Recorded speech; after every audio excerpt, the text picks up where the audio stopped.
So Sicario 2, they are the Soldado. I'm going to break this down into positives and negatives. So negatives first, there are less negatives than positive. Negatives, they break off into 3 different side stories. Kind of, you have Josh Brolin's character, Benicio del Toro, some kid, and the girl. And they don't wrap up any of the stories, really. It's supposed to, it's like ends on a cliffhanger, kind of. That I don't know if that's necessarily a spoiler. But a lot of reviews have mentioned that so far, that they don't wrap up the stories. And that is kind of disappointing. It makes you hyped for a sequel, which I think is going to happen, hopefully. But nothing wraps up. Negative. The original angle that they're going with might have been more interesting and action-packed if they stood that way. But that's pretty much it. I think the last scene is kind of movie-ish. It felt very Hollywood movie-ish.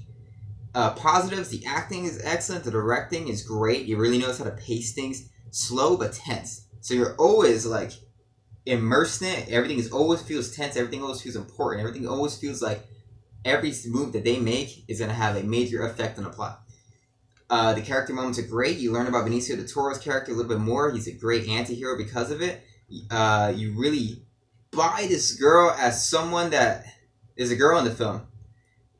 And Benicio del Toro kind of protects her. You really buy her as someone who is an interesting part of the movie that the movie would not be as good without her in it. I really liked her character in it. I really liked what she meant in the movie.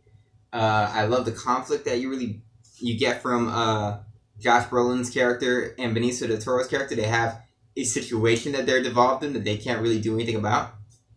I think the cartel is a very scary villain in the film. I think this movie shows more so how scary the cartel can be and how they operate, which I thought was interesting. And the music was very immersive. It was very dramatic, intense beats. That was kind of like the first one. And there's a scene where the soldiers are facing off against the cops. Best scene in the movie, in my opinion. So overall, Dia del Soldado was very, very good. I enjoyed it more than the first one.